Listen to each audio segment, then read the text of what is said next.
5000 को एउटा नोट हुन्छ श्रीलङ्कामा। यो 5000 चाहिँ अनि सिस्टम चाहिँ हेर्नु है, टुरिस्टहरुको लागि एकदम इजी छ। सबैजनाले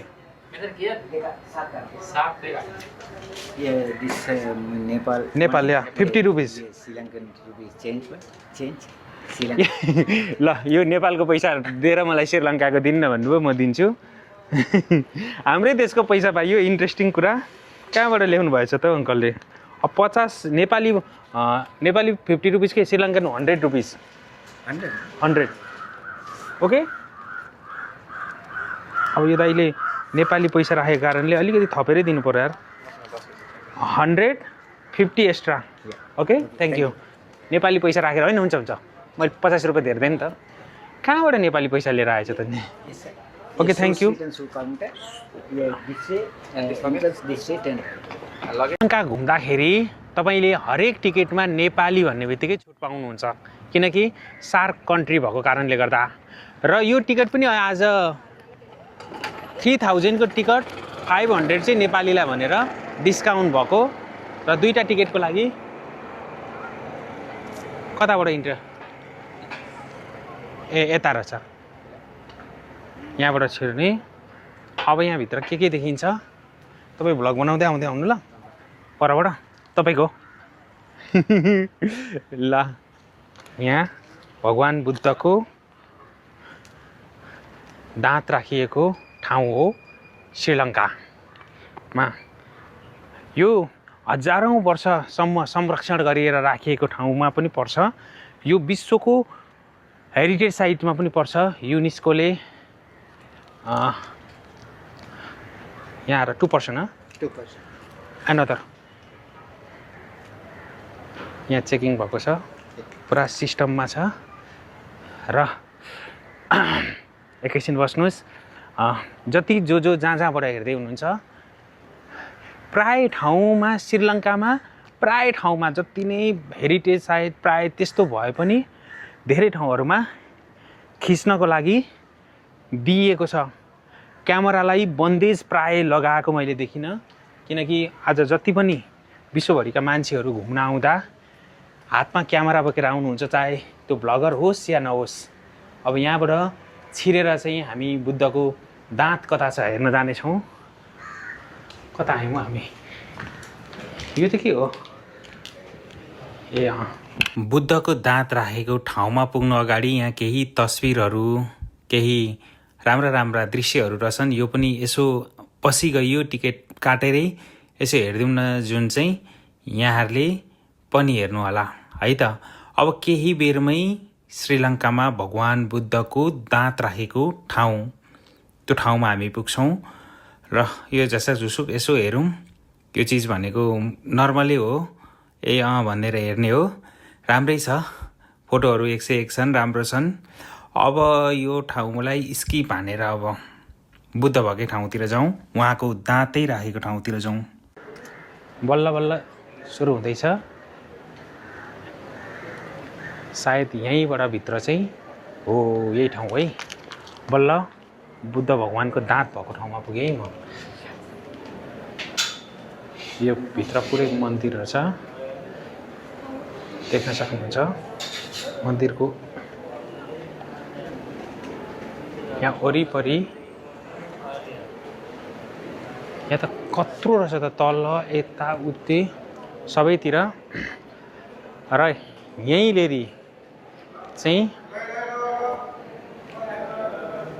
मलाई परबाट यो क्याप खोल्नको लागि दिनुभयो। यहाँ चाहिँ क्याप लाउन पाउँदैन रहेछ यहाँभित्र, र मलाई बाहिर कसैले पनि भन्नु भएन।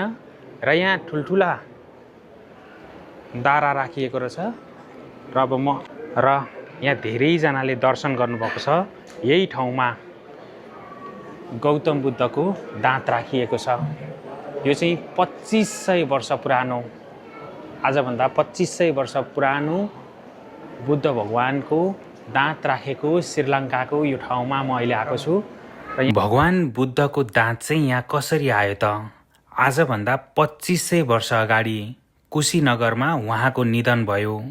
त्यस पछाडि एउटा दाँत चाहिँ सुरक्षित राखिएको धार्मिक मान्यता अनुसार छ र त्यस पछाडि विभिन्न ठाउँ हुँदै श्रीलङ्कासम्म आएको कुरा यहाँ उल्लेख गरिएको छ। करिब 16औं शताब्दीमा चाहिँ यो मन्दिर निर्माण गरेर राखिएको रहेछ। त्योभन्दा अगाडि भारतको कलिङ्गन राज्यमा राजकुमारी हेम्माला र राजकुमार दान्थाले आफ्नो कपालभित्र लुकाएर यो दाँतलाई श्रीलङ्का पुर्याएका रहेछन्। त्यस पछाडि श्रीलङ्काका राजाले आफ्नो दरबारमा सुरक्षित राखेका र अहिले पनि श्रीलङ्कामा चाहिँ यो दाँत जसले राख्छ उहाँले नै राज्य चलाउँछ भन्ने एउटा धार्मिक मान्यता पनि रहेछ। विश्वभरिका विभिन्न बुद्ध धर्मलाई मान्ने र सबै धर्मलाई आस्था राख्नेहरूले यो पुरानो भगवान बुद्धको अवशेषलाई विभिन्न देशबाट आएर हेर्ने दर्शन गर्ने गर्नुहुन्छ। अहिले चाहिँ म यस्तो ठाउँमा छु, भगवान गौतम बुद्धको दाँत राखेको ठाउँ हो यो श्रीलङ्काको। यो पछाडिपट्टि देखिएको 2500 वर्ष पुरानो भगवान बुद्धको देब्रेपट्टिको माथिल्लो दाँतलाई चाहिँ श्रीलङ्काको यो ठाउँमा ल्याएर राखिएको छ र यो विश्व सम्पदा सूचीमा पनि पर्छ। हजारौँ होइन लाखौँ मान्छेहरू आएर यहाँ घुमिसक्नु भएको छ। बुद्धको दाँत त्यहाँ राखिएको छ भने यहाँ चाहिँ धेरैजना आएर यो हाम्रो नेपालको गुम्बा जस्तोमा ध्यान गर्नुहुँदो रहेछ। यहाँ चाहिँ फुल ल्याएर चढाउने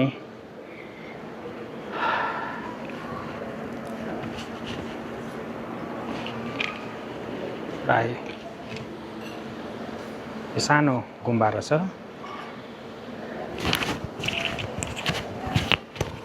यहाँ देख्न सकिन्छ।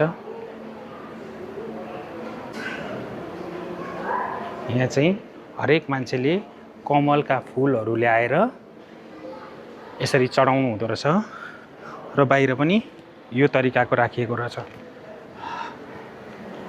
वर्षौं पुरानो यहाँ चाहिँ सायद यो केही होला चाँदीको टक्कसँगले भगवान बुद्धसँगै जोडिएका कुराहरू छन्। यहाँ जति पनि छन् हामी यहाँबाट सिधै माथि जानेछौँ। यो अत्यन्तै ठुलो रहेछ, अझै माथि जानुपर्ने।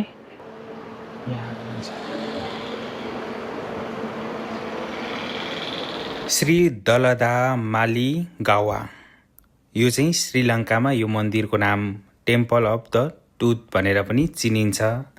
यहाँ आउने हरेकले हातमा कमलको फुल बोकेर भगवान बुद्धको दाँतको अवशेषलाई दर्शन गर्नुहुन्छ। जति पनि आउनुहुन्छ उहाँहरू सबैले यहाँ कमलको फुल ल्याएर यही ठाउँमा बुद्ध भगवानलाई र उहाँको अवशेष दाँतलाई राखिएको मान्यता स्वरूप चाहिँ पूजा गर्नुहुन्छ, प्रे गर्नुहुन्छ। यहाँ कोही ध्यान बस्नुहुन्छ र यहाँ विभिन्न पर्यटकहरू पनि आउनुहुन्छ। यो श्रीलङ्काको आज हजारौँ पर्यटकहरूको एउटा केन्द्र पनि रहेको छ यो क्यान्डी। र